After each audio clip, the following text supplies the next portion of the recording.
Olá, amigos apaixonados por ciência e inovação. Este é mais um episódio do Eletricast, um podcast que permite você conhecer a aplicação da teoria científica da engenharia na prática, a partir do relato sobre projetos de pesquisa, desenvolvimento e inovação.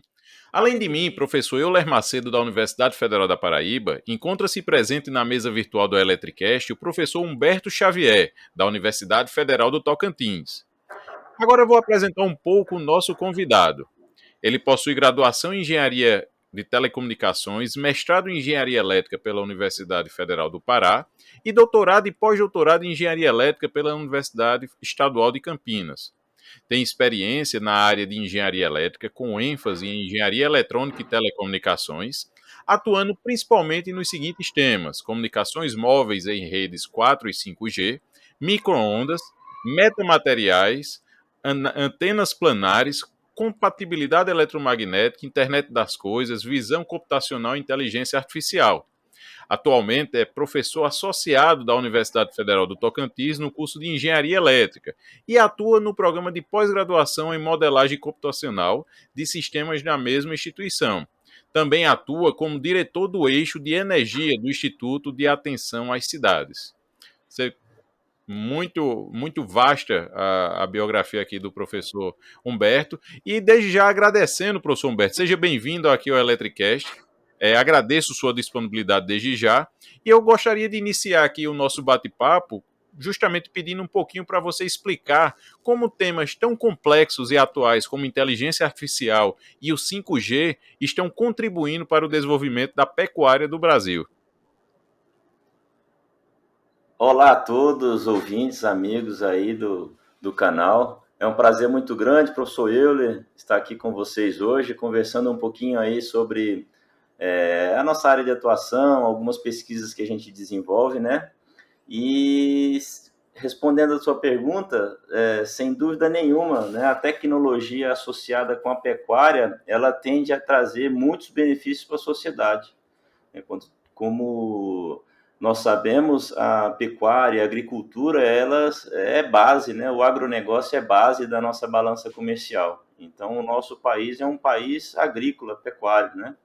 E quando a gente traz a tecnologia de 5G, onde nós teremos maior acesso, transmissão de dados, quando a gente traz a visão computacional, a inteligência artificial para a máquina atuar nesse segmento, nós trazemos aí maiores ganhos na pecuária, né? Falando especificamente da pecuária, trazemos maiores ganhos e com isso, na linha em que somos bons, né? Na área que nós somos bons, com a tecnologia nós conseguimos ficar melhores ainda, né? Então a ideia é essa, é trazer realmente o desenvolvimento da pecuária através da tecnologia. Excelente. E como é que surgiu esse projeto, professor? Nós temos aqui um grupo de pesquisa, nós temos um Instituto de Engenharias e nós temos aí, é um instituto composto pelos cursos de Engenharia Elétrica, Engenharia Civil, Engenharia Ambiental, Arquitetura e Urbanismo e Ciência da Computação. Então é um grupo de professores que tem essa visão de projetos, já foram do mercado privado, né, já conseguem visualizar a universidade atuando para dentro da sociedade. E a gente já desenvolve projetos há algum tempo. Esse instituto ele foi criado em 2015. No ano passado, aí falando de forma mais específica em relação a esse projeto, nós fizemos uma parceria com a Huawei, que é uma empresa muito grande aí, mundial, né, de telecomunicações, conhecida por todos. Nós fizemos uma parceria com eles para fazer um curso de capacitação e treinamento em tecnologia móvel 5G, aqui no estado de Tocantins, aqui através da Universidade Federal. E com isso a gente começou a aproximar, né, da Huawei, começamos a ter um diálogo mais aberto e tivemos a oportunidade de apresentar essa solução, na qual a ideia é realmente criar, né, a pecuária de precisão. O nosso estado ele segue a mesma linha do país, do Brasil, né? O nosso estado Tocantins é um estado praticamente todo agropecuário, né? Temos bastante plantações, zonas de plantações de soja, de arroz, de melancia, e também temos a criação de gado de corte. Então, a vocação do estado é a agropecuária. E fomos muito felizes aí com esse contato com a Huawei, que acreditou no projeto, acreditou na equipe. Então, no finalzinho do ano passado, já no apagar das luzes, nós conseguimos aí estabelecer essa parceria com eles. Para você, ouvinte, que ter noção, eu conheci o professor Humberto justamente em um evento que foi promovido pela Huawei do Brasil, e o projeto que eles desenvolvem é uma utilização de inteligência artificial, de reconhecimento de imagens, para fazer justamente a identificação de vacas, vamos dizer, que estejam no cio. Não é isso, professor? Se eu tiver equivocado, ou então É quiser isso mesmo. complementar.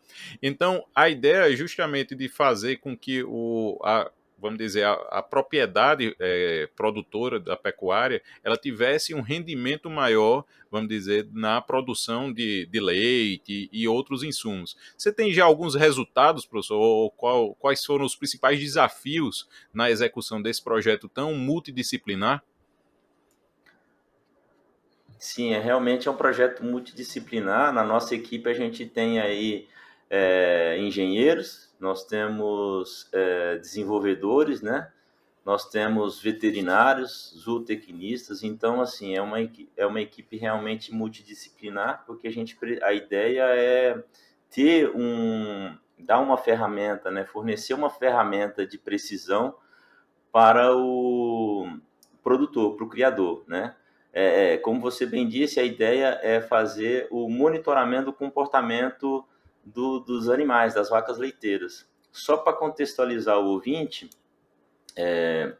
a vaca leiteira, elas ficam em espaços fechados, né, num sistema de confinamento mesmo, em piquetes, né, e só tem fêmea naquele local. Então, não existe a presença de touro.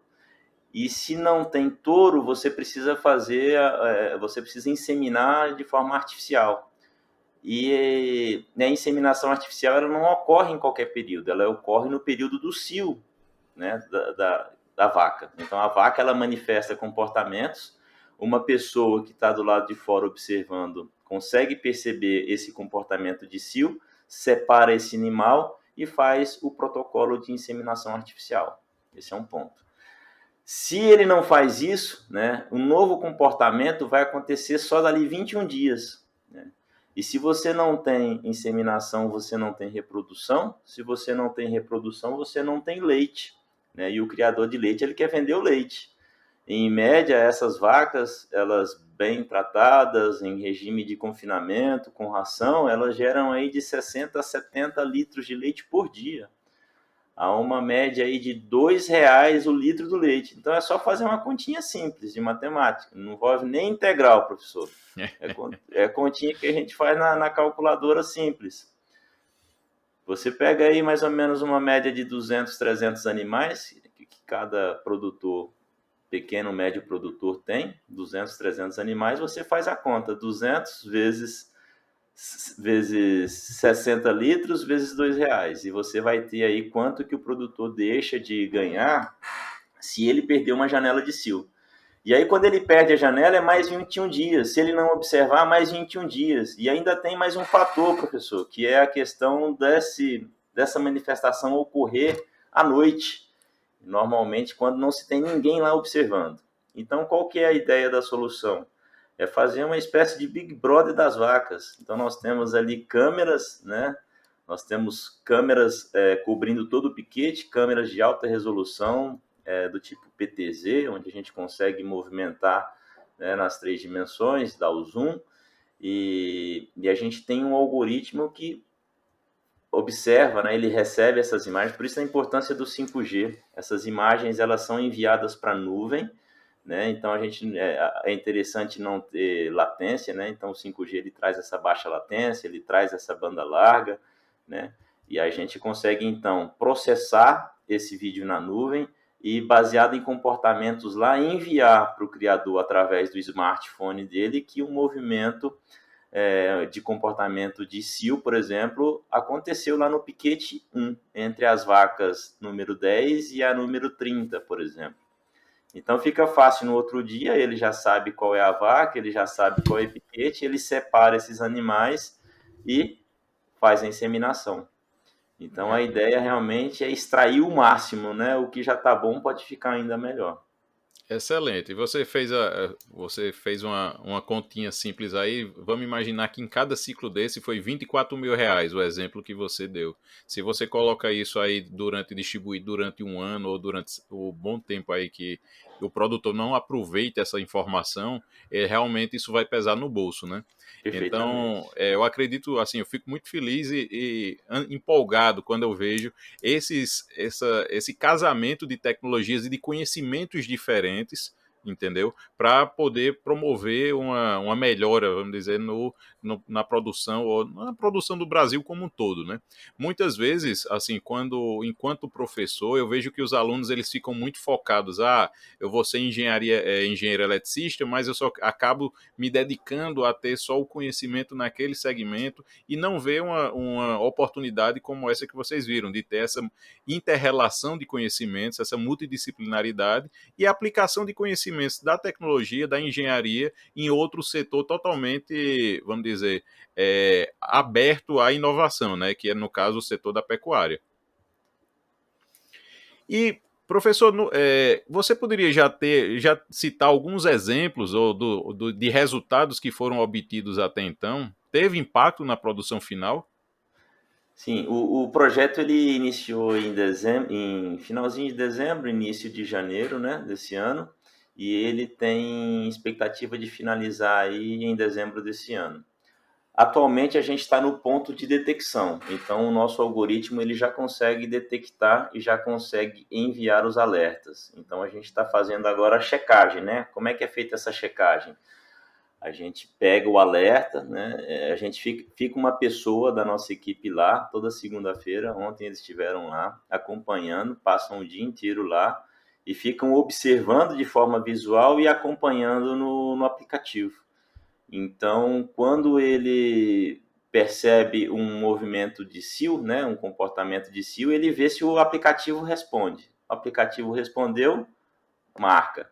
O aplicativo não respondeu, opa, o aplicativo não respondeu a esse comportamento. Então, a gente está nesse período de validação, né, dos comportamentos, porque a gente tem que treinar a máquina e o treinamento ele leva um tempo significativo. Mas a nossa expectativa aí é de ter pelo menos um ganho inicial de 50%, né? Então, nessa continha dos 24 mil que deixariam de ganhar, se a gente alcançar os 12 mil, a gente já está satisfeito. Porque no treinamento envolve, a gente até costuma dizer, né? Só para ficar até mais claro que comportamento é esse para o nosso ouvinte, é um comportamento de monta, né? Então é como uma novilha, ela faz a monta em outra novilha, né? Então a gente costuma dizer que as novilhas não vão ficar montando uma na outra, parando e sorrindo para a câmera. É um movimento realmente natural, né? Então a gente tem várias imagens para o treinamento, mas pode ser que ela que ocorra uma monta numa outra posição que o algoritmo ainda não aprendeu. Então, esses ajustes ainda estão sendo feitos. Mas a gente tem a expectativa de alcançar aí esse número de 50%. E um outro ponto que aí já acontece, que já é um resultado de imediato, é em relação à contagem, né?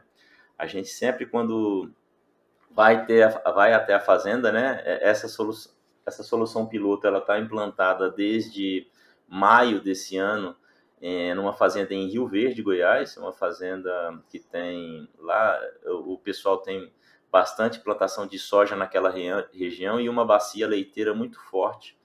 Então é uma fazenda que o criador ele tem cerca de 400 animais e a gente instalou a nossa solução no galpão principal e em um piquete.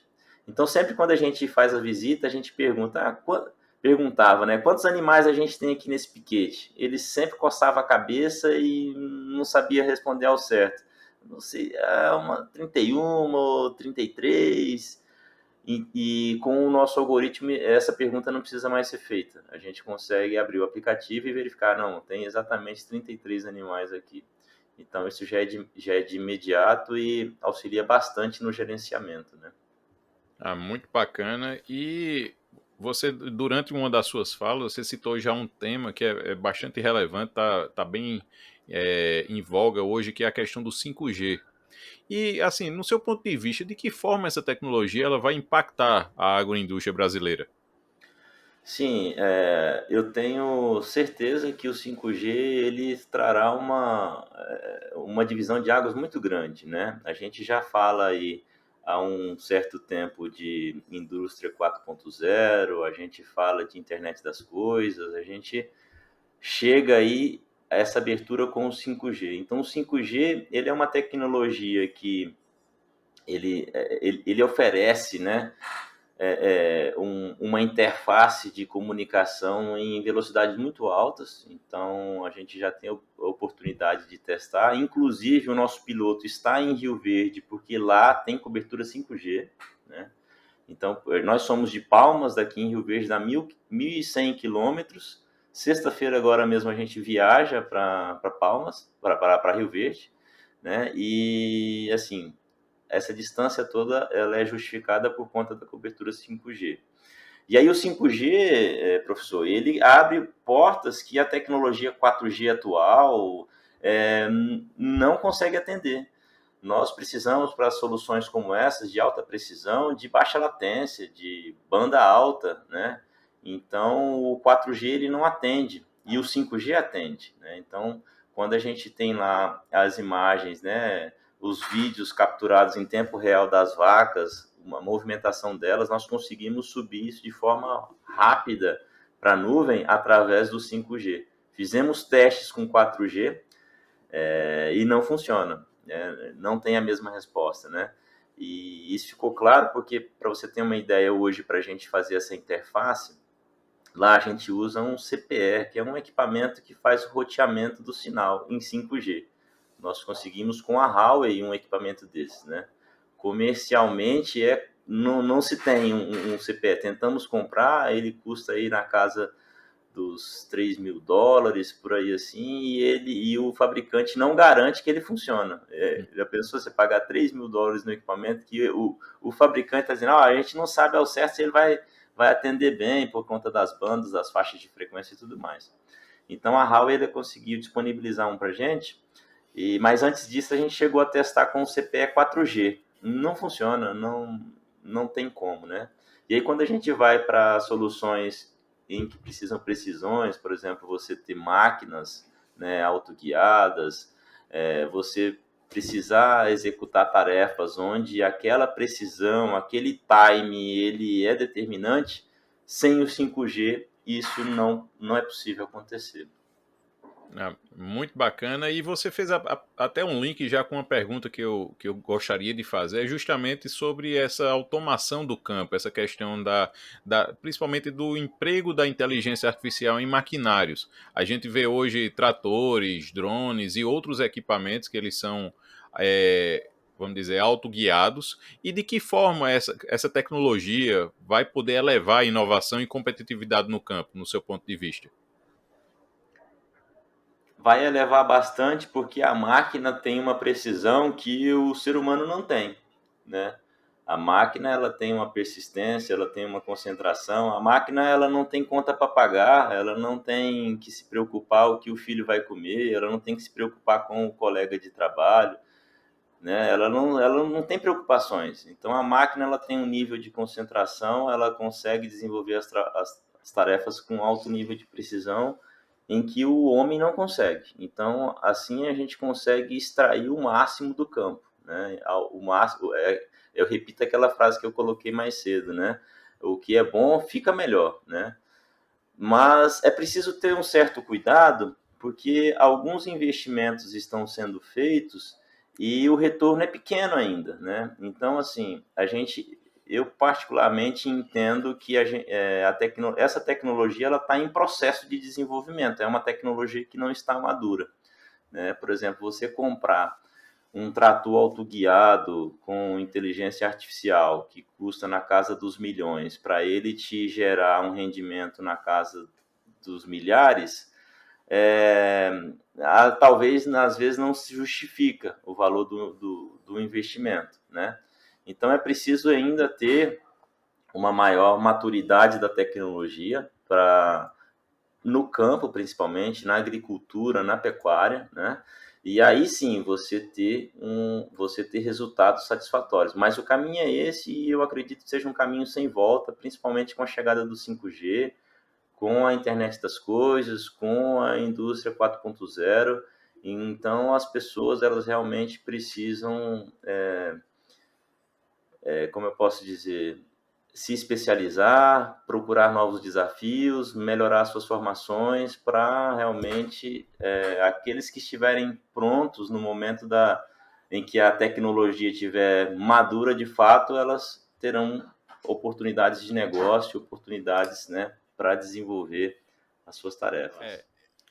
E o professor Humberto, até fazendo um gancho com o que você comentou, para os alunos e profissionais que são já da área de engenharia, você acredita que o agro é um campo promissor de oportunidades?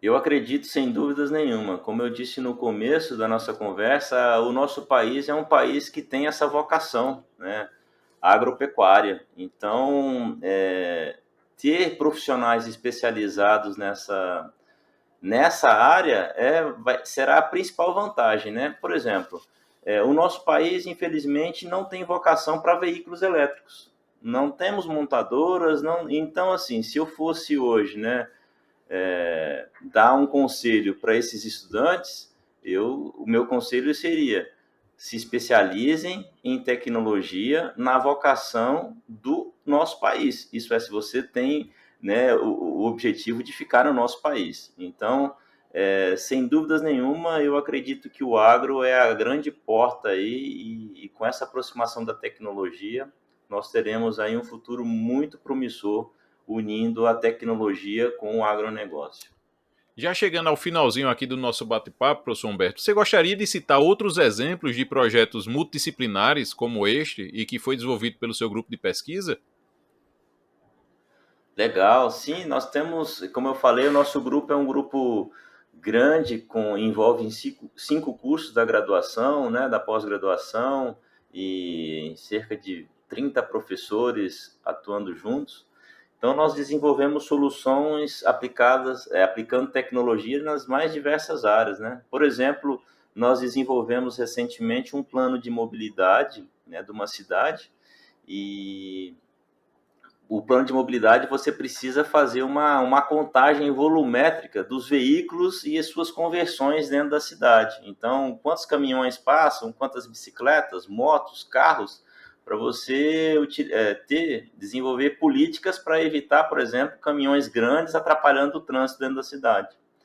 E no país afora, como é desenvolvido? Vários estagiários, vários técnicos, professores, com uma prancheta, ficam dia e noite embaixo do sol fazendo essa marcação. O que nós desenvolvemos? Nós desenvolvemos um algoritmo, né, com visão computacional, inteligência artificial, em que nós fizemos essa contagem volumétrica através de imagens. Então, nós colocávamos ali câmeras, né, várias câmeras distribuídas na cidade, e ao final a gente conseguia ter um relatório de quantos veículos passaram aí ao longo das conversões, e a cidade, então, o município teve a possibilidade de desenvolver suas políticas, né? Esse é um exemplo, por exemplo, a ser aplicado em Smart Cities, né? A gente também tem esse eixo aqui de desenvolvimento de Smart Cities, energias renováveis, então a gente atua nesse segmento.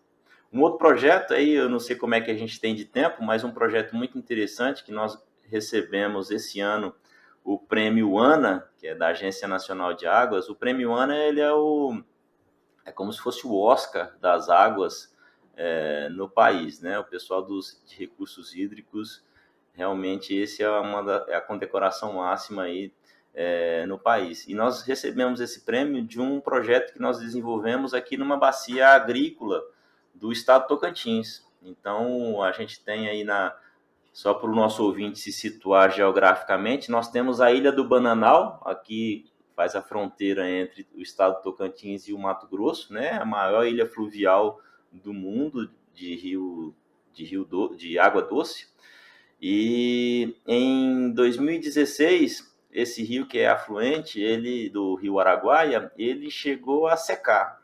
ficou na areia, e é um rio de grande porte, com cerca de 50 metros de margem a margem, né? 3 metros, 4 metros de profundidade, e ele foi para a areia. Por quê? As plantações, nessa época do ano no Tocantins, precisam ser irrigadas. Então, o pessoal tem bombas muito grandes, que captam vários milhares de litros por segundo, e eles enchem os canais, e aí, para irrigar a plantação, e o rio seca. Então, o Ministério Público ele pediu a destruição dessas bombas. E aí o juiz, né, o Tribunal de Justiça entrou em contato com a universidade, chegou até o nosso grupo de pesquisa e nós desenvolvemos uma solução em que não seria necessário destruir as bombas de captação, mas também seria uma solução que protegeria o rio, né, para que o rio não secasse. E assim foi feito. Então nós fizemos uma solução com sensores, né, colocados nas bombas, um sistema de telemetria, né, e aí a gente consegue enviar via satélite, 3G, 4G, link de internet. Desenvolvemos um web service no qual qualquer pessoa hoje pode entrar na loja de aplicativo e pode baixar o aplicativo do GAN e pode acompanhar aí qual volume que cada produtor está captando. E aí, assim, você consegue ter uma maior gestão dos recursos hídricos. Então, são alguns projetos, entre outros. A gente tem alguns aí, de repente, numa outra oportunidade, a gente pode conversar sobre eles também. Sempre envolvendo tecnologia na solução de problemas reais. Porque a gente entende que a universidade ela tem muito para contribuir fora dos seus portões, né? Nós não precisamos ser conhecidos apenas pelas nossas aulas, mas também pelos nossos projetos de pesquisa, inovação e extensão. É fantástico, professor. E até pegando já o link aí com tantos conceitos de automação que o senhor citou durante sua fala, eu gostaria de dizer que esse episódio do Eletricast ele conta com o apoio da SBA, Sociedade Brasileira de Automática. Para quem não conhece, a SBA tem um objetivo primordial de promover a ciência e a tecnologia de controle automático e suas aplicações em sentido amplo. Foi fundada em 1975 para atender a necessidade de intercâmbio entre os especialistas brasileiros atuantes na área de automação e controle e entre seus pares internacionais, representada pela International Federation of Automatic Control, IFAC. Visite o site www.sba.org.br e conheça um pouco mais sobre as áreas de atuação. Professor Humberto, muito obrigado pela sua participação. Assim, fiquei muito feliz em poder mostrar um pouquinho dessa multidisciplinaridade e dessa aplicação da tecnologia ou da engenharia na prática. Então, isso é até um dos pontos, vamos dizer, mais defendidos pelo podcast Eletricast e esse tipo de projeto exemplifica isso muito bem. Onde o pessoal encontra mais informações e podem conversar com você? Certo, nós temos a nossa página na internet, a gente vai deixar aí o link na descrição para vocês e também o nosso Instagram, para quem quiser ver um pouco mais das nossas atividades. Fiquem à vontade em participar, nos perguntar e estamos à disposição. Vou deixar meu contato também para aqueles que tiverem curiosidade em algum ponto específico dos projetos de pesquisa que a gente conversou aqui, para a gente conversar e, de repente, estabelecer aí novas parcerias para o desenvolvimento de novas atividades. Muito obrigado, professor Eulio, um forte abraço. Muito obrigado a você, professor Humberto, e fico muito feliz. E você, ouvinte, espero que tenha gostado desse episódio. Não deixe de enviar seus comentários, feedbacks pelas nossas redes, site, fanpage no Facebook, Instagram, tudo @Eletricast. E também pode me adicionar no LinkedIn, é só procurar Euler Macedo, ok? E você, ouvinte, que estiver ouvindo esse episódio pelo Spotify, não esqueça de clicar lá no botão seguir. E se estiver ouvindo pelo iTunes, deixe as suas 5 estrelinhas e comentários que eu vou ler tudo. Muito obrigado e até a próxima!